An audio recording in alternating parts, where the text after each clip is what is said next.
नमस्कार, स्वागत है बच्चों आप सभी का एक बार फिर से। तो क्लास रहने वाली है प्यारे बच्चों सीडीपी की। तो आज हम सीडीपी का बहुत ही इम्पोर्टेंट एक कंसेप्ट कवर करेंगे जिसका नाम है बच्चों बुद्धि। बुद्धि यानी इंटेलिजेंस। जो बुद्धि है बच्चों, बुद्धि की जो उत्पत्ति है एक लैटिन भाषा के शब्द से हुई है जिसका नाम है इंटेलिजेरे। इंटेलिजेरे शब्द से बुद्धि बनी है और इसका अर्थ होता है बच्चों समझना। समझना दिमाग के पीछे छुप गया है, समझना। ठीक है, तो मतलब बुद्धि वो चीज़ है जिसकी मदद से आप कोई भी चीज़ समझते हो। समझने के लिए ये कोई भी आपका फैक्ट हो सकता है, कोई भी मुश्किल चीज़ हो सकती है। इसके अलावा बुद्धि के अंदर और भी चीज़ें जुड़ी हुई हैं। आप इंटेलिजेंट हो, केवल यही बुद्धि का पैमाना नहीं है। आपको कुछ स्किल आती है, आप समायोजन कैसे बैठाते हो परिस्थितियों के साथ, ठीक है, या आपके अंदर कोई कौशल है, ये भी सब बुद्धि के अंतर्गत ही आते हैं बच्चों। अब अलग अलग व्यक्तियों ने अलग अलग बातें बुद्धि के बारे में कही है। बुद्धि का अध्ययन करने वाला जो पहले व्यक्ति थे वो फ्रांसिस गाल्टन थे। ये आपको याद रखना है, ये क्वेश्चन कई बार एग्जाम में पूछा जाता है कि पहला व्यक्ति कौन था जिन्होंने बुद्धि का अध्ययन किया। तो फ्रांसिस गाल्टन वो थे बच्चों। उसके बाद बच्चों बुद्धि के बारे में वेक्सलर क्या कहते हैं, बुद्धि व्यक्ति की वह समग्र क्षमता है जो उद्देश्यपूर्ण ढंग से कार्य करने, तार्किक रूप से सोचने तथा पर्यावरण के साथ प्रभावी रूप से व्यवहार करने में सहायता करती है। ये कहते हैं भाई बुद्धि से व्यक्ति जो मुख्य रूप से तीन चीज करता है। पहले तो वो कोई भी कार्य करता है उद्देश्यपूर्ण ढंग से, मतलब कोई भी आपका कार्य कर रहे हो जिसका कोई मोटिव है, ठीक है, बिना उद्देश्य के कोई कार्य नहीं, उद्देश्यपूर्ण कार्य। जैसे आप यहाँ क्लास देख रहे हो तो इस कार्य का उद्देश्य है कि आप टीचिंग एग्जाम क्रैक करना चाहते हो, या आप किसी को भी एनालाइज करते हो, या पर्यावरण के साथ आप क्या करते हो, तालमेल बिठाते हो। यही बुद्धि है। ये कौन कह रहा है बच्चों, वेक्सलर ये कहते हैं बच्चों। उसके बाद बिने, बुद्धि एक व्यक्ति की अपने व्यवहार को एक लक्ष्य की ओर निर्देशित करने की क्षमता है। ठीक है, तो बुद्धि वो चीज है जिससे हम अपने व्यवहार को एक लक्ष्य की ओर निर्देशित करते हैं। मतलब कोई भी हमारा मोटिव है, कोई भी हमारा लक्ष्य है, उसको पाने के लिए जो व्यवहार करते हैं वो बुद्धि है। ठीक है, तो कुछ भी, जैसे अभी मैंने तुम्हें कहा कि तुम्हारा लक्ष्य क्या है, नौकरी प्राप्त करना। इसी प्रकार मान लो किसी व्यक्ति का लक्ष्य है पैसे कमाना, तो पैसे कमाने के लिए जो व्यवहार करेगा, पैसे कमाने की तरफ बढ़ने के लिए जो वो व्यवहार करेगा, उसी को बुद्धि कह रहे हैं। कौन बच्चों, बी ने।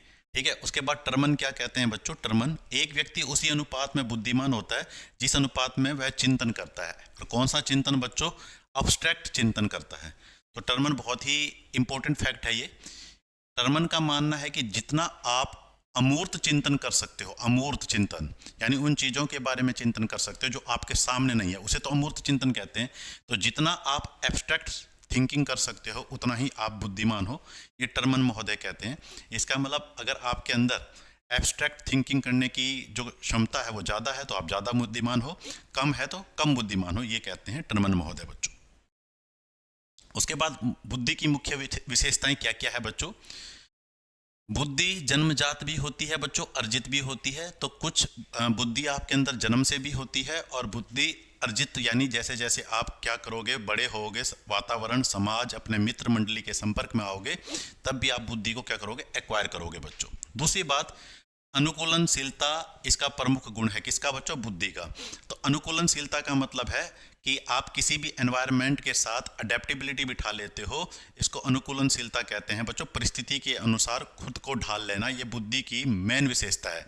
तो जो बुद्धिमान व्यक्ति होते हैं वो विकट परिस्थिति में भी अपने आप को अनुकूलित कर लेते हैं, उसके अनुसार अपने आप को ढाल लेते हैं, इसी को बुद्धि कहते हैं। जैसे तुम्हें एक सिंपल सा एग्जाम्पल बताऊंगा कि तुम में से बहुत सारे ऐसे व्यक्ति होंगे, खास तौर पर फीमेल यानी महिलाएं, जो एचटेट, सीटेट या किसी टीचिंग एग्जाम की तैयारी कर रही हैं, साथ में वो अपनी शादीशुदा जिंदगी में भी बिजी हैं। तो अब उन्हें यहाँ अडेप्टेबिलिटी करनी है। अगर आप बुद्धिमान हो तो आप अपने घर के काम को भी निपटाओगे और साथ साथ पढ़ाई के लिए भी टाइम निकाल लोगे, अनुकूलित कर लोगे अपने आप को कि भाई किस समय पढ़ना है, किस समय काम करना है। तो यही बुद्धिमान व्यक्ति की निशानी है बच्चों। ठीक है, अनुभवों से सीखने की शक्ति प्रदान करती है। अनुभव क्या करती है बच्चों, सीखने को शक्ति प्रदान करती है। यानी जितना ज़्यादा आपको एक्सपीरियंस होगा उतना ही आपके अंदर निखार आएगा, उतनी ही अच्छी तरीके से आप सीखोगे। उसके बाद क्या विशेषता बच्चों, व्यक्ति से व्यक्ति में अंतर पाया जाता है। किस चीज़ में, बुद्धि में। तो अलग अलग व्यक्तियों की बुद्धि अलग अलग प्रकार की होती है। कुछ क्रिएटिव माइंड के होंगे, कुछ ज़्यादा इंटेलिजेंट होंगे, तो अलग अलग प्रकार की बुद्धि हो सकती है। ठीक है, अलग अलग व्यक्तियों में सबका सोचने का और किसी चीज़ को समझने का, किसी हर एक का पर्सपेक्टिव अलग अलग हो सकता है किसी भी घटना, व्यक्ति और वस्तु के बारे में। बुद्धि का मापन किया जा सकता है। आगे आने वाली क्लासेस में हम बुद्धि के मापन की तरीके और कुछ बुद्धि परीक्षण पढ़ेंगे बच्चों। यह समस्या समाधान, निर्णय, तर्क एवं समझने से जुड़ी है। कौन बच्चों? बुद्धि। नेक्स्ट बात है, बुद्धि पर्यावरण से प्रभावित होती है। बिल्कुल, जैसे आपका आसपास का परिवेश होगा वैसे ही आपकी बुद्धि और आपके चरित्र पर इसका प्रभाव पड़ेगा। यह अनुभव से सीखने की क्षमता है। बिल्कुल बात बच्चों, एक्सपीरियंस से जो चीज़ आप ज्ञान प्राप्त करते हो वो बुद्धि है। यह अनुवांशिकता और पर्यावरण का इंटरेक्शन है बच्चों, बहुत इंपॉर्टेंट है। It is the result of interaction between heredity और इन्वायरमेंट। ये पॉइंट कई बार एग्जाम में एज सच पूछा जाता है कि बुद्धि क्या है? पर्यावरण और अनुवांशिकता का आपस में क्या बच्चों इंटरेक्शन है? बुद्धि।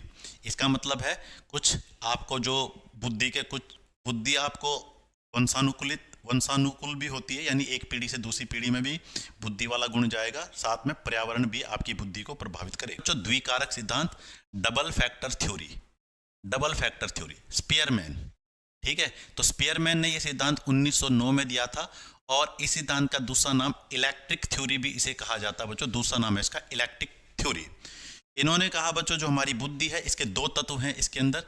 एक तो इन्होंने कहा बच्चों जी तत्व, जिसको इन्होंने सामान्य तत्व कहा, जी, जिसे हम सामान्य कारक यानी जनरल फैक्टर कहेंगे। और एक इन्होंने कहा एस, जिसको इन्होंने स्पेसिफिक फैक्टर कहा। ठीक है, और स्पेसिफिक फैक्टर कई हो सकते हैं। एक और बात याद रखना, एक तो कहा इन्होंने जी फैक्टर, ठीक है, जनरल फैक्टर। एक इन्होंने कहा स्पेसिफिक फैक्टर। अभी बताऊंगा मैं तुम्हें, एक एक करके इनके बारे में बात करता हूं। देखो, तो स्पीयरमैन ने 1904 में सिद्धांत दिया। उन्होंने कहा बच्चों बुद्धि हमारे पास दो तत्वों से मिलकर बनी है। एक तो जनरल फैक्टर, ठीक है, एक आपका, और एक स्पेसिफिक फैक्टर। तो जनरल फैक्टर क्या होता है बच्चों? जो ये जी कारक होता है ना, इन्होंने कहा ये जो जी कारक होता है ना मनुष्य में जन्म से होता है, जन्म से होता है।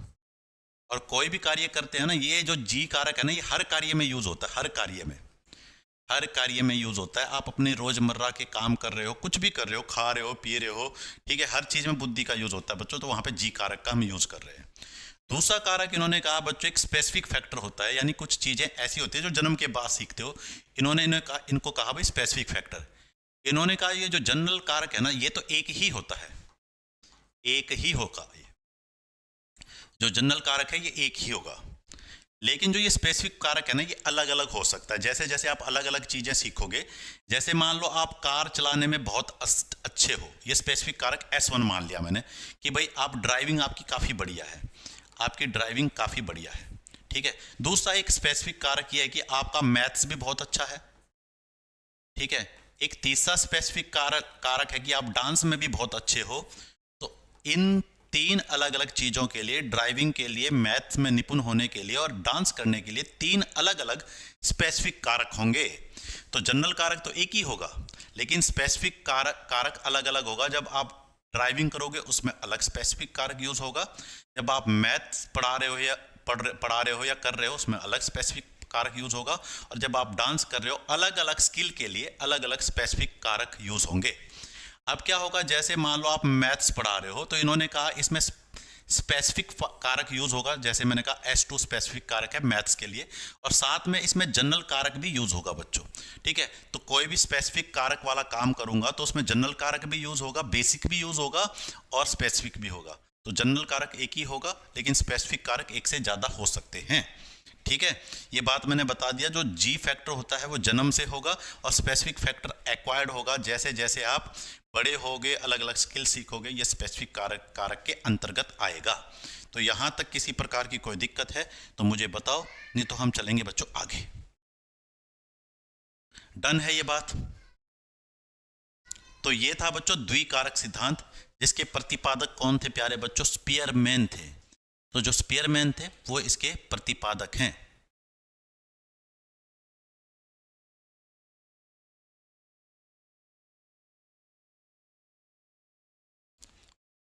कल वाली क्लास की आवाज नहीं आ रही थी, इसीलिए ये क्लास है, ठीक है। तो यहां तक कोई दिक्कत है तो बताओ भाई। सोनिया, अमन, डन है ये? तो कल वाली क्लास में साउंड प्रॉब्लम हो गई थी, वो मैंने थोड़ा कल ना तुम्हारे कमेंट्स लेट देखे तो इसलिए मुझे बाद में पता चला। तो कल वाली ही क्लास हम कर रहे हैं, क्योंकि कल वाली क्लास में साउंड की प्रॉब्लम हो गई थी। तो ये बात तुम्हें समझ आई। तो ये कौन सा द्विकारक सिद्धांत है, किसने दिया था? स्पीयरमैन ने। ठीक है, जनरल कारक एक ही होगा लेकिन स्पेसिफिक कारक बहुत सारे होंगे। तो इन्होंने द्विकारक सिद्धांत दिया था स्पीयरमैन ने। अब इसके बाद स्पीयरमैन ने एक और सिद्धांत दिया था जिसे हम त्रिकारक सिद्धांत कहते हैं बच्चों, जिसे हम क्या कहते हैं? त्रिकारक सिद्धांत कहते हैं। हालांकि वो जो सिद्धांत था इनका त्रिकारक सिद्धांत, वो क्या कह सकते हो, एक प्रकार से लोगों ने माना नहीं उसको, तो इसलिए उसका ज्यादा जिक्र आपको नहीं मिलेगा। तो एक और सिद्धांत था, जैसे मैं आपसे बात करूं तो एक और सिद्धांत दिया था इन्होंने 1911 में। ठीक है, तो 1911 में स्पीयरमैन ने क्या किया? 1911 में एक सिद्धांत दिया, त्रिकारक सिद्धांत। त्रिकारक सिद्धांत, ठीक है, ये किसने दिया बच्चों? स्पीयरमैन ने। ये भी स्पीयरमैन ने दिया है। कब दिया है प्यारे बच्चों? 1911 में। अब इसमें इन्होंने क्या कहा? इन्होंने एक और कारक यहां पे इंट्रोड्यूस किया 1911 में। अभी तक तो दो ही कारक की बात कर रहे थे हम, एक तो जनरल कारक, एक तो जनरल फैक्टर भाई। ठीक है, जनरल फैक्टर सामान्य कारक। एक हम पढ़ रहे थे स्पेसिफिक फैक्टर, स्पेसिफिक फैक्टर। ठीक है, एस फैक्टर। तो ये दो ही फैक्टर पढ़ रहे थे, एस फैक्टर जिसको हम स्पेसिफिक फैक्टर कह रहे थे, ठीक है, एस से रिप्रेजेंट कर रहे थे हम इसको, एक जनरल फैक्टर जिसको जी से रिप्रेजेंट कर रहे थे। तो इन्होंने कहा इन दोनों के बीच में भी एक फैक्टर होता है। ठीक है, थोड़ा सा देख लेना, इन दोनों के बीच में भी इन्होंने एक फैक्टर दिया जिसको इन्होंने कहा ग्रुप फैक्टर। तो इन दोनों के बीच में रखा। तो 1911 में इन्होंने एक और सिद्धांत दिया था जिसमें इन्होंने तीन कारक की बात की थी। इन्होंने एक और फैक्टर दिया था ग्रुप फैक्टर, लेकिन ये सिद्धांत इतना मान्य नहीं हुआ, इसलिए इसके बारे में ज्यादा जिक्र नहीं है। तो अगर त्रिकारक सिद्धांत कहें तो त्रिकारक सिद्धांत भी स्पीयरमैन ने दिया है बच्चों। अब त्रिकारक के साथ साथ कई बार एक त्रितंत्र सिद्धांत भी आ जाता है। ठीक है, यहां तक की बात। तो त्रिकारक भी स्पीयरमैन ने दिया था, लेकिन इसको स्वीकार्य नहीं किया गया था, स्वीकार नहीं किया लोगों ने, माना नहीं इसको, इसलिए इस सिद्धांत के बारे में ज्यादा जिक्र आपको मिलेगा नहीं बुकों वगैरह में। ठीक है, अब एक और चीज, कभी तुम कंफ्यूज मत होना, एक और सिद्धांत है, एक है बच्चों त्रितंत्र सिद्धांत। ये तो त्रिकारक था, एक सिद्धांत का नाम है त्रितंत्र सिद्धांत। त्रितंत्र सिद्धांत ये स्टर्नबर्ग ने दिया है, स्टर्नबर्ग। ठीक है, इन दोनों में कंफ्यूज मत होना। स्टर्नबर्ग ने तो दिया है त्रितंत्र सिद्धांत और त्रिकारक सिद्धांत दिया है स्पीयरमैन ने। तो स्टर्नबर्ग ने क्या कहा है, ये भी कम ही पूछा जाता है, थोड़ा सा इसको भी समझ लो। इन्होंने कहा बुद्धि के तीन पहलू है बच्चों। तो बुद्धि के तीन प्रकार की बुद्धि है ये, मतलब इन्होंने कहा बुद्धि के तीन पहलू हैं। तीन पहलू है, तीन प्रकार के पहलू माने इन्होंने बुद्धि के, यानी तीन प्रकार की बुद्धि मानी। एक तो कहा इन्होंने, एक तो होती है बच्चों प्रैक्टिकल, एक बुद्धि का टाइप है प्रैक्टिकल इंटेलिजेंस, प्रैक्टिकल। ठीक है, प्रैक्टिकल बुद्धि इन्होंने कहा, प्रैक्टिकल, जिसे हम कहते हैं व्यवहारिक बुद्धि, व्यवहारिक बुद्धि। ठीक है, दूसरा इन्होंने कहा एक होती है बच्चों एनालिटिक बुद्धि, एनालिटिकल कह लो, जिसे इन्होंने कहा विश्लेषणात्मक बुद्धि, विश्लेषणात्मक,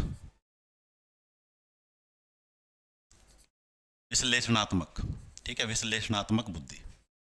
और तीसरा इन्होंने कहा था एक और प्रकार की बुद्धि होती है क्रिएटिव, क्रिएटिव।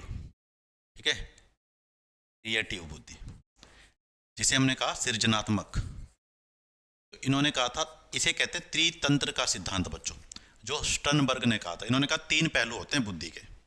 ठीक है, एक तो प्रैक्टिकल बुद्धि होती है, व्यवहारिक बुद्धि। व्यवहारिक बुद्धि जिससे हम समाज के अंदर व्यवहार करते हैं, लोगों के साथ बोलते हैं, बात करते हैं, जनरल काम करते हैं। तो समाज में इंटरेक्ट करने के लिए जो बुद्धि है उसे व्यवहारिक बुद्धि कहते हैं, नॉर्मल व्यवहार करने के लिए। भाई आपने किसी से मिला, हेलो किया, हाय किया, बड़ों को नमस्कार किया, ठीक है, किसी से पैसे मांग लिए, किसी को पैसे दे दिए, किसी की सहायता कर ली, किसी से सहायता मांग ली। तो सामाजिक काम जो कर रहे हो इसके लिए आपकी प्रैक्टिकल बुद्धि का यूज होगा। कोई भी काम कर रहे हो नॉर्मल जनरल, उसमें प्रैक्टिकल बुद्धि का यूज होगा। दूसरा होता है बच्चों एनालिटिकल बुद्धि। एनालिटिकल बुद्धि का यूज तब करेंगे जब हम किसी समस्या का समाधान कर रहे हैं। भाई समस्या का समाधान कर रहे हैं या कोई विकट परिस्थिति हमारे सामने आ गई, तो उस समय हम सोचेंगे, उसके सभी पहलुओं के ऊपर जिक्र करेंगे। इस बुद्धि को उन्होंने कहा एनालिटिकल बुद्धि। जैसे तुम्हारे सामने प्रॉब्लम आ गई है कि भाई तुम्हें CTET या HTET को क्लियर करना। तो यहाँ तुम सभी पहलुओं पे जिक्र करोगे, कौन सी किताब पढ़नी चाहिए, कौन सी वीडियो देखनी चाहिए, किस समय पढ़ना चाहिए, किस समय रिवाइज करना चाहिए। ये एनालिटिकल बुद्धि है बच्चों, ठीक है। और तीसरा है बच्चों क्रिएटिव बुद्धि, जो आपके आर्ट से रिलेटेड है, जैसे कोई डांस कर रहा है, ठीक है, कोई ड्राइंग में बढ़िया है, इस प्रकार की बुद्धि के लिए आपको चाहिए, इसको कहा उन्होंने क्रिएटिव बुद्धि। तो ये त्रितंत्र का सिद्धांत है। ये त्रितंत्र का सिद्धांत तो किसने दिया है? स्टर्नबर्ग ने। और जो त्रिकारक सिद्धांत है, त्रिकारक सिद्धांत अलग है, त्रिकारक सिद्धांत किसने दिया है? स्पीयरमैन ने दिया था, ये 1911 में बच्चों। त्रिकारक सिद्धांत, ठीक है, लोगों ने स्वीकार नहीं किया, तो इसलिए इसको वापस ले लिया गया, ये कह लो, ठीक है। इन दोनों को ध्यान रखना।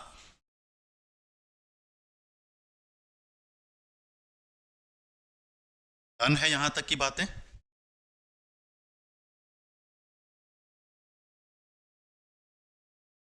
डन है, ठीक है। अब चलो आगे बच्चों, बाकी सिद्धांतों की तरफ चलते हैं। तो द्विकारक, त्रिकारक, त्रितंत्र, एक कारक, ये मैंने 4 सिद्धांतों में बता दिए। अगला सिद्धांत हमारे पास है बहुकारक सिद्धांत। बहुकारक सिद्धांत बच्चों बहुत इंपॉर्टेंट है बच्चों। मल्टी फैक्टर थ्योरी थॉर्नडाइक ने दिया था ये बच्चों, ये सिद्धांत भी थॉर्नडाइक ने दिया है। एक कारक भी और बहुकारक भी, ठीक है, एक कारक भी और बहुकारक भी दोनों ही थॉर्नडाइक ने दिए हैं, ठीक है, एक कारक भी और बहुकारक भी।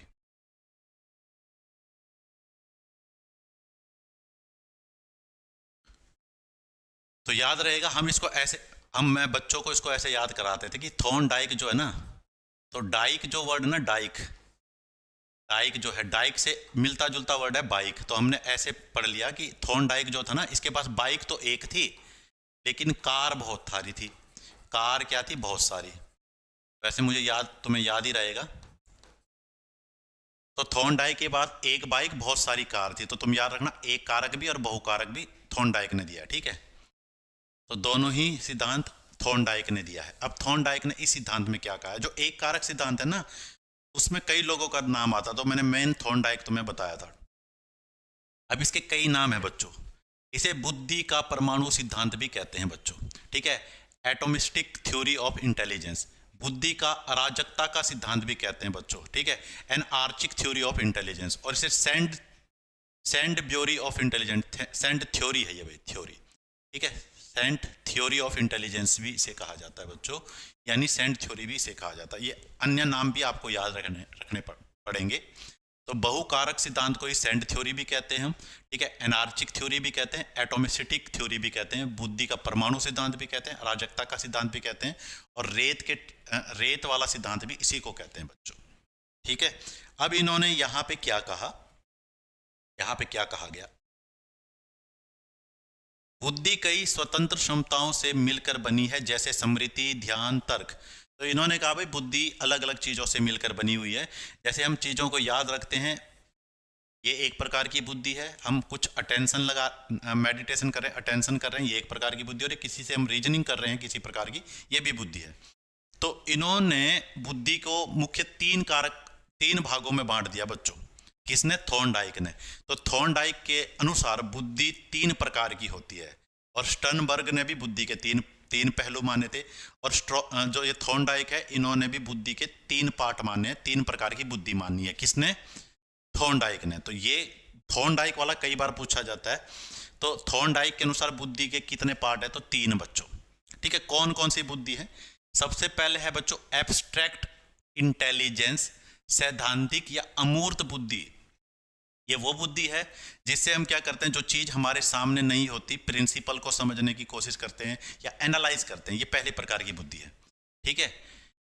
यह प्रतीकों, विचारों और सिद्धांतों को समझने की क्षमता है। इसका प्रयोग तर्क, गणित, भाषा आदि में किया जाता है। यानी कोई भी प्रिंसिपल है या कोई भी सिंबल है, इस सिंबल का क्या अर्थ है, ठीक है। जैसे मैं मैथ के अंदर तुम्हें बता दूं कि भाई पाइथागोरस थ्योरम है कि भाई परपेंडिकुलर का स्क्वायर, बेस का स्क्वायर, हाइपोटेन्यूज का स्क्वायर, तो ये एक प्रिंसिपल है। तो इसको समझने के लिए तुम कौन सी बुद्धि का यूज कर रहे हो? अब्स्ट्रैक्ट बुद्धि का यूज कर रहे हो बच्चों, ठीक है। या कोई भी तर्क वाला, कोई भी मैं तुम्हें तर्क वाली चीज बता दूं जिस पे तर्क करना हो, विचार विमर्श करना हो, ठीक है। तो जैसे मैं कह दूं भाई सूरज का प्रकाश वाइट कलर का क्यों होता है, पत्ते हरे ही क्यों होते हैं, ठीक है, पृथ्वी का आकार गोल क्यों है, तो इस पे तुम अपना दिमाग से सोचोगे, तो यहाँ पे भी आप एब्स्ट्रैक्ट बुद्धि का यूज करोगे, ठीक है। उसके बाद ये कह रहा है भाई कोई भी प्रतीकों का मतलब कोई भी सिंबल को देख के आपको याद आ जाता है, जो आप प्रतीक याद रख लेते हो ना, जैसे भाई अलग अलग प्रकार के सिंबल दिखा दो, भाई ये फेसबुक का लोगो है, ये ट्रायंगल का है, ये सर्कल है, तो इसको समझने के लिए भी आप एब्स्ट्रैक्ट बुद्धि का यूज करते हो, यानी नॉन वर्बल रीजनिंग एक प्रकार से कह लो, ठीक है। दूसरी है बच्चों मैकेनिकल या कंक्रीट बुद्धि। बच्चों मैकेनिकल या जब भी कोई यांत्रिक कार्य करता है या कोई चीज आपके सामने है, देखो जो ये एब्स्ट्रैक्ट बुद्धि होती है ना, इसमें क्या होता है, जो चीज हमारे सामने नहीं है उसके बारे में भी हम सोच सकते हैं। जैसे मैं तुम्हें कोई प्रॉब्लम बता दूं, भाई इस प्रॉब्लम का समाधान कैसे होगा, तो तुम अपने दिमाग के अंदर ही सोच लोगे ऐसे ऐसे करेंगे, ऐसे ऐसे करेंगे, इसको कहते हैं एब्स्ट्रैक्ट बुद्धि। मैकेनिकल क्या होती है, भाई कोई चीज आपके सामने है, जैसे मान लो एक बाइक का मिस्त्री है, बाइक ठीक करनी है, तो बाइक सब उसके सामने है, तो यहाँ पे उसे क्या पता है भाई क्या चीज जोड़नी है, कहाँ पे क्या करना है, कहाँ पे पेच लगाना है, इसको कहते हैं मैकेनिकल बुद्धि। जो सामने चीज दिख रही है, कोई समस्या आपके सामने, उसको कैसे सॉल्व करे, ठीक है। जैसे भाई चिनाई करना, बाइक ठीक करना, रोटी बनाना, इसमें इस प्रकार की बुद्धि का यूज होगा। यांत्रिक या ठोस बुद्धि, ठीक है, यह भौतिक वस्तुएं, मशीनों और उपकरणों से संबंधित बुद्धि है। इसका प्रयोग इंजीनियर, बढ़ई, मिस्त्री आदि करते हैं। इसको कहते हैं मैकेनिकल बुद्धि। तो पहली बुद्धि होगी एब्स्ट्रैक्ट बुद्धि, दूसरी होगी मैकेनिकल बुद्धि बच्चों। तीसरी प्रकार की है बच्चों सोशल, सामाजिक बुद्धि बच्चों, ठीक है। यह लोगों को समझने, संबंध बनाने और सामाजिक रूप से उचित व्यवहार करने की क्षमता है। तो ये लोगों को समझने, भाई लोगों को समझने में हेल्प करती है, संबंध बनाने, कोई आपका मित्र है, कोई आपका भाई है, कोई आपकी बहन है, कोई आपकी पत्नी है, इस प्रकार के संबंधों को बनाने और उनको निभाने के लिए सामाजिक बुद्धि चाहिए आपको, ठीक है। तो तुमने देखा होगा जिसके बहुत सारे दोस्त यार प्यारे प्यारे हों, तो कहते हैं भाई ये बंदा बहुत सामाजिक है, इसका मतलब उसके सामाजिक जो बुद्धि है वो काफ़ी विकसित है।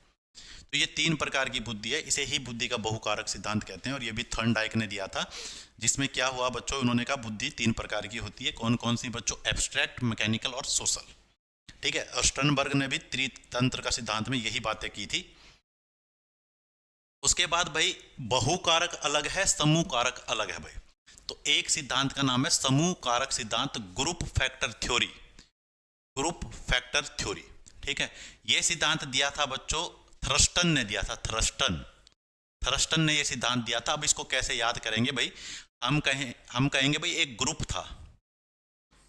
था 7 लोगों का, 7 लोगों का एक ग्रुप था, और जो थ्रस्टी था, थ्रस्टी का मतलब प्यासा था, तो थ्रस्टी से तो तुम्हें याद आना चाहिए थ्रस्टन, और ग्रुप से याद आना चाहिए ग्रुप थ्योरी। और इसके ग्रुप थ्योरी के अंदर इन्होंने क्या कहा था, बुद्धि के कितने पार्ट है, 7 पार्ट। तो 7 प्रकार की बुद्धि का जिक्र किया गया समूह कारक सिद्धांत में। तो 7 लोग समूह में थे और वो सारे के सारे थ्रस्टी थे। तो थ्रस्टन ने समूह कारक सिद्धांत दिया है, और समूह कारक सिद्धांत में इन्हें बुद्धि के 7 पार्ट बताए हैं, या कह लो बुद्धि 7 प्रकार, 7 पहलू बुद्धि के होते हैं, ठीक है। थ्रस्टन के अनुसार बुद्धि के 7 प्राथमिक मानसिक योग्यताएं शामिल होती हैं। तो 7 प्रकार की योग्यताओं से बुद्धि बनी हुई है, ये थ्रस्टन ने कहा था। तो ये सिद्धांत भी बहुत इंपॉर्टेंट है, ये सिद्धांत भी बहुत इंपॉर्टेंट है बच्चों, थ्रस्टन ने ये दिया था, ठीक है। तो बुद्धि के कितने पहलू बताए थे, 7, ठीक है। इनके नाम बेशक से याद ना रखो, लेकिन 7 पता होना चाहिए तुम्हें। अगर आप एचटेट का एग्जाम दे रहे हो, स्पेशली एचटेट का हरियाणा में, ठीक है, तो ज्यादातर ये जो बुद्धि के सिद्धांत है ना, एक आधा सिद्धांत तो पक्का पूछा जाता है। सीटेट में थोड़ा क्वेश्चन आपके कंसेप्चुअल बेस्ड पूछे जाते हैं, लेकिन बुद्धि से क्वेश्चन 100% आएगा। आप देखो बच्चों, एक तो होती है बच्चों मौखिक समझ वाली बुद्धि, वर्बल कंप्रेहेंशन, ठीक है, शब्दों के अर्थ समझने में ये हेल्प करती है बच्चों, और भाषा का प्रयोग करना सिखाती है, जो शब्दों का अर्थ क्या है, ठीक है। जैसे मैं कोई भी शब्द लिख दूं, भाई प्रेम लिख दूं, तो इसका क्या अर्थ है, ये आप कौन सी बुद्धि से समझ रहे हो, मौखिक समझ वाली बुद्धि, वर्बल बुद्धि से, ठीक है। किसी ने कुछ बोल दिया कोई शब्द आपको, तो आप उसका अर्थ समझोगे, ये मौखिक बुद्धि है बच्चों। दूसरा बच्चों शब्द प्रवाह, फ्लो, वर्बल फ्लुएंसी, शब्दों को शीघ्रता से प्रयोग करने की क्षमता, ठीक है। तो तुमने देखा होगा जो ये शब्द प्रवाह जितना बढ़िया होता है ना, वो उतना अच्छा वक्ता होता है। तो जो तुमने देखा होगा अच्छा वक्ता होते हैं, अच्छे भाषण देने वाले होते हैं, जो नेता वगैरह होते हैं, तो वो शब्दों को सटीक जगह पे यूज़ करते हैं। और तुम्हें अगर मैं कहीं पे भाषण देने के लिए खड़ा कर दो तो तुम थोड़ी देर बाद बोलने के बाद तुम्हारे पास बोलने के लिए शब्द ही नहीं रहेंगे, क्या बोलूँ आगे, हम क्या हो जाते हैं, ब्लैंक हो जाते हैं। तो इसका मतलब हमारा शब्द प्रवाह उतना अच्छा नहीं है। तो शब्द प्रवाह का ये मतलब है कि शब्दों को कहाँ पे यूज़ करना और कैसे यूज़ करना है, शीघ्रता से प्रयोग करना। भाई जल्दी जल्दी सोच लेना कि ये बोलना चाहिए यहाँ पे या इसके बाद ये बोलना चाहिए, ये सारी चीज़ें बच्चों। उसके बाद है बच्चों संख्यात्मक योग्यता, जैसे मैथ वगैरह में शब्दों संख्या को समझने की योग्यता, संख्याओं से तर्क व गणना करने की, मतलब कैलकुलेशन से रिलेटेड बुद्धि है ये, ठीक है। उसके बाद है बच्चों स्थानिक दृष्टि, ठीक है, स्पेशियल विजुअलाइजेशन। इसका यूज होता है बच्चों आकृतियां वस्तुओं की दिशा व आकार को समझने के लिए। जैसे भाई ये चीज गोल है, ये चीज आपकी ट्रायंगल शेप की है, ठीक है, यहाँ से अपने को लेफ्ट मुड़ना है, तो दिशा व आकार को समझने में, डायरेक्शन वगैरह को समझने के लिए हम स्थानिक दृष्टि, ये बुद्धि का जो स्तर है, इसका यूज किया जाएगा। उसके बाद है बच्चों सह संबंध स्मृति, एसोसिएटिव। तो एसोसिएटिव क्या होता है, इससे हम वस्तुओं के बीच में संबंध स्थापित कर सकते हैं। जोड़ीदार या संबंध चीजों को याद रखने की क्षमता, याद रखने की क्षमता। जैसे आपने बच्चे को क्या कहा, बच्चे को कुत्ता दिखाया, बच्चे को कुत्ता दिखाया, तो जैसे उसे गली में कुत्ते जैसी चीज दिखाई देगी तो वो संबंध स्थापित कर लेगा, हाँ सर ये कुत्ता है, ठीक है। तो इससे एक चीज का दूसरी चीज के साथ संबंध स्थापित कर लेगा, इसको कहते हैं बच्चों सह संबंध बुद्धि स्मृति, ठीक है। तो वैसी ही दूसरी चीज आपको दिखाई देगी तो आप समझ जाओगे, इसको कहते हैं सहबंध या स्मृति, एसोसिएटिव मेमोरी बच्चों, ठीक है। ग्रहणशील गति बच्चों, ठीक है, तो परसेप्चुअल स्पीड, तो मान्यताओं या भिन्नताओं को जल्दी पहचानने की क्षमता।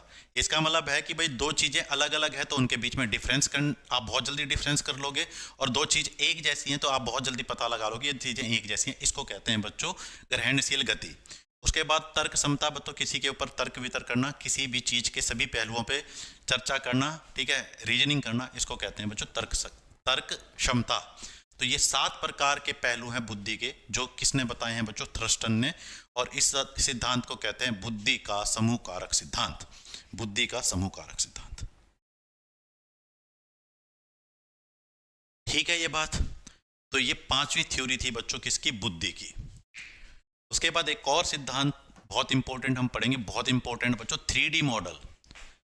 अब तुम्हें एक तो था त्रिकारक, एक था त्रितंत्र, और अब आ गया 3D, जिसको कहते हैं त्रिआयामी। ये सारे अलग अलग हैं, ठीक है, त्रितंत्र अलग था, त्रिकारक अलग है, त्रिआयामी अलग है, 3D मॉडल, 3D मॉडल।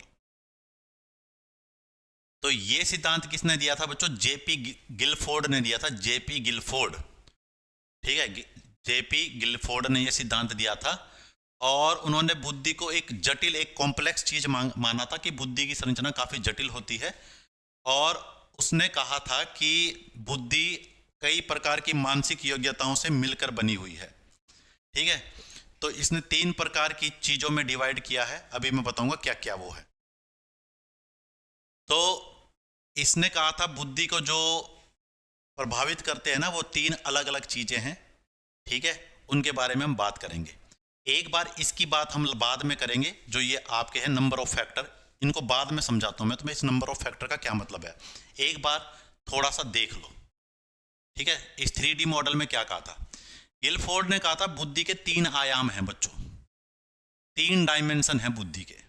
तो इनने बुद्धि के 3 आयाम बताए थे, कौन कौन से बच्चों, क्रियाएं, सामग्री और उत्पाद। बहुत इंपॉर्टेंट है बच्चों, आपसे ये पूछा जा सकता है। तो 3 आयाम इन्होंने बुद्धि के बताए थे। तो अगर गिलफोर्ड के अनुसार बुद्धि के कौन कौन से आयाम होते हैं, पहला आयाम है बच्चों क्रियाएं, दूसरा आयाम है बच्चों सामग्री जिसे हम कंटेंट कहेंगे, तीसरा आयाम है बच्चों उत्पाद, प्रोडक्ट। तो ये 3 आयाम है, 3 डायमेंशन है किसके, बुद्धि के बच्चों। अब क्रियाएं क्या होती हैं बच्चों, सोचने या मानसिक कार्य करने के प्रकार। जो हम सोचते हैं, कोई भी मेंटल चीज करते हैं, उनको क्रियाएं कहते हैं बच्चों, उसको कहते हैं क्रियाएं। जैसे किसी चीज को याद रखना, ये एक प्रकार की क्रिया है। कोई चीज़ आपके दिमाग में याद रहते हो तो ये एक चीज़ की क्रिया है। मूल्यांकन करना, मूल्यांकन करना मतलब जैसे आप मार्केट में गए, आपको कोई चीज़ खरीदना है तो आपने दुकानदार से कोई चीज़ पूछा भाई ये कितने की, उसने कहा 20 रुपये की, तो आप मूल्यांकन करोगे क्या ये 20 रुपये लायक चीज़ है, इसे खरीदूँ या ना खरीदूँ, इसको कहते हैं मूल्यांकन करना। या किसी के अच्छे बुरे के बारे में समझना, ठीक है, इसको मूल्यांकन करना, भाई उसके पहलुओं पर डिस्कस करना। तो ये एक क्रिया है, ठीक है। किसी चीज के बारे में सोचना, किसी चीज को याद रखना, ठीक है, ये क्या है, क्रिया है। उसके बाद है बच्चों सामग्री, जिन पर मानसिक कार्य किए जाते हैं, जिन पर आप क्रिया करोगे। क्रिया क्या है, जो काम करोगे, और जो जिन पर आप मानसिक कार्य करोगे। मानसिक कार्य किस पे करोगे, आपको कोई चित्र दिखा दे, उस चित्र के बारे में सोचोगे, या आपको कोई आवाज दिखाई दे, उस आवाज के बारे में आप उस आवाज के ऊपर क्या करोगे, एनालाइज करोगे। या आपको कोई वीडियो दिखा दूं, कोई सिंबल दिखा दूं, कोई चित्र, कोई सिंबल, इनको कहते हैं बच्चों कंटेंट, जिन पर मानसिक क्रियाएं किया जा सकता है। तो मानसिक क्रिया किस पे, या तो आपको कोई दृश्य मैंने दिखा दिया, या कोई मैंने आपको प्रतीक दिखा दिया, या कोई मैंने आपको आवाज सुना दी, इसको कहते हैं सामग्री। तो सामग्री क्या होती है, जिनके ऊपर हम कार्य करते हैं, मानसिक कार्य, मानसिक क्रियाएं जिनके ऊपर करते हैं, ठीक है। तो जैसे मैं तुम्हें सिंपल बताऊं, जैसे भाई तुम गली में जा रहे थे और एक कुत्ता, काला कुत्ता भौंकता हुआ आ गया, काला कुत्ता भौंकता हुआ आ गया, तो तुम्हें एक तो कुत्ता दिखाई दिया, ठीक है। तो कुत्ता क्या है, जो दिखाई दे रहा है आपको, कुत्ता दिखाई दे रहा है, वो एक सामग्री है। दूसरा, आपने कुत्ते की आवाज सुनाई दी, कुत्ता भौंकता हुआ आ रहा है, तो इसके बाद क्या है, तुमने अंदाजा लगा लिया भाई कुत्ता काट सकता है, तो फिर आप क्या करोगे, क्रिया करोगे। फिर क्या करोगे, क्रिया करोगे, ठीक है। उत्पाद क्या होता है, कार्य का परिणाम, ठीक है, कार्य का परिणाम, ठीक है। इसके अंदर क्या होगा बच्चों, वर्गीकरण या संबंध। तो जब आप किसी के ऊपर क्रिया करोगे तो फिर या तो आप उनको अलग अलग कर दोगे, उनके बीच में संबंध स्थापित कर दोगे, ठीक है। तो ये 3 प्रकार के डायमेंशन होता है, क्रियाएं, सामग्री और उत्पाद, ठीक है। तो कार्य का परिणाम होता है, उसको उत्पाद कहते हैं। सोचने या जो मानसिक क्रियाएं करते हैं उनको क्रियाएं कहते हैं, और जिसके ऊपर करते हैं उनको कहते हैं बच्चों सामग्री, ठीक है। तो ये जैसे मैंने कुत्ते का एग्जाम्पल देखा तुम्हें, तो कुत्ता क्या हो गया बच्चों, एक कुत्ता क्या हो गया बच्चों, एक प्रकार की सामग्री होगी। एक तो कुत्ता आपको दिखाई दिया, एक कुत्ते की आवाज सुनाई दी, तो कुत्ता का जो वीडियो आपको दिखाई दिया, या कुत्ता जो दिखाई दिया आपके सामने, या उसकी आवाज सुनाई दी, तो ये आपकी है सामग्री, ठीक है। उसके बाद आपके दिमाग में क्या क्रिया होंगी, भाई कुत्ता खतरनाक है, तो आपके दिमाग में सोच आएगी ना, आप दिमाग में कुछ सोचोगे, तो आप क्या करोगे, एनालाइज करोगे दिमाग से, भाई कुत्ता भागता हुआ आ रहा है, तेज आवाज करता हुआ, तो आप अपने दिमाग में एनालाइज करोगे। तो कुत्ते को देख के आपने क्या किया, एनालाइज किया दिमाग के अंदर, ये क्रिया है। अब आपने एक्शन क्या किया, आपने कुत्ते को या तो डंडे से मार दिया, या आप वहां से चले गए, ये आपका उत्पाद है, कार्य का परिणाम। जब कुत्ता भौंकता हुआ आपके सामने आया, तो फिर जो आपने एनालाइज किया दिमाग में, उसके बाद क्या किया आपने, ठीक है, ये चीज। तो ये 3 प्रकार की इन्होंने डायमेंशन बताई थी।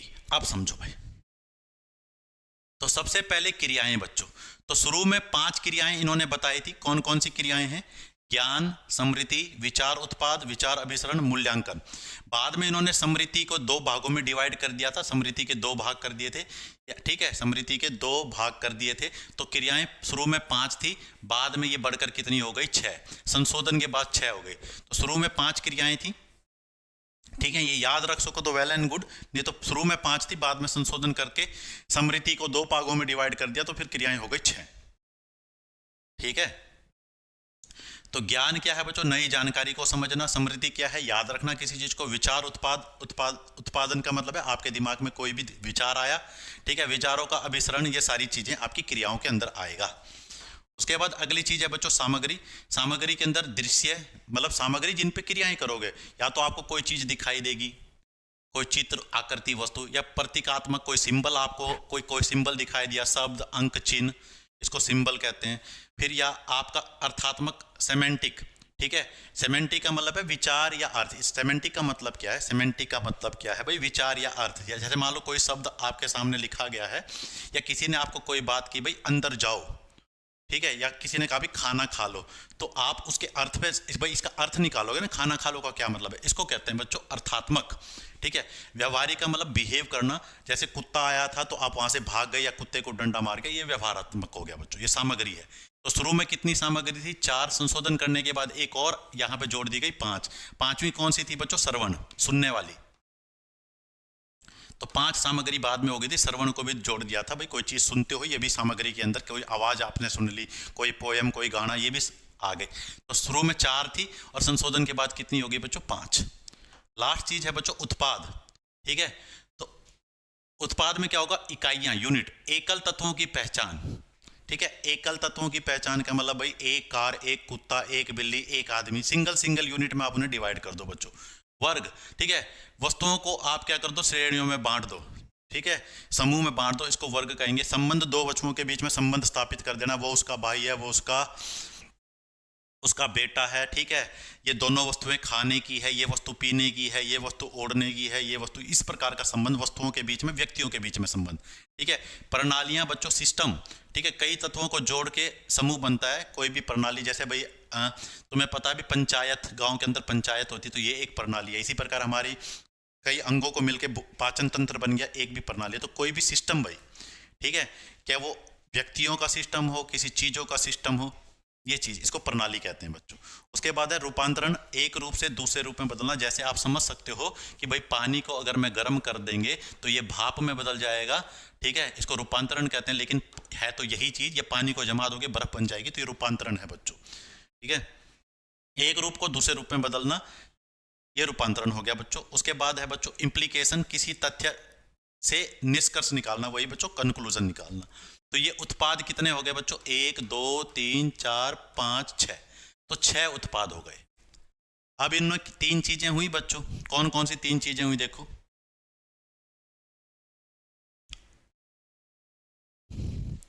एक तो हुआ बच्चों क्रियाएं, शुरू में क्रियाएं कितनी? एक तो हुआ बच्चों क्रियाएं, एक हुई सामग्री और एक उत्पाद। क्रियाएं, सामग्री और उत्पाद, इनकी गुणा करके इसने बताया बच्चों कारक। अब पहले पेज पे आ जाओ। तो शुरू में कितने थे बच्चों? 5 गुणा में 4 गुणा में 6, शुरू में 120 कारक थे। इसने पहला संशोधन किया, तो जो चीज 4 थी, कौन सी बच्चों? लास्ट वाली, जो आपकी दूसरे नंबर पे क्या थी? सामग्री। शुरू में 4 सामग्री थी, फिर 5 सामग्री होगी। अब यहाँ 4 की जगह 5 आ गया, तो पहले संशोधन के बाद 150 कारक हो गए। और दूसरे संशोधन के बाद जो ये मेमोरी वाला था, ठीक है, शुरू में 5 क्रियाएं थी, बाद में 6 क्रियाएं हो गई, मेमोरी के 2 पार्ट कर दिए।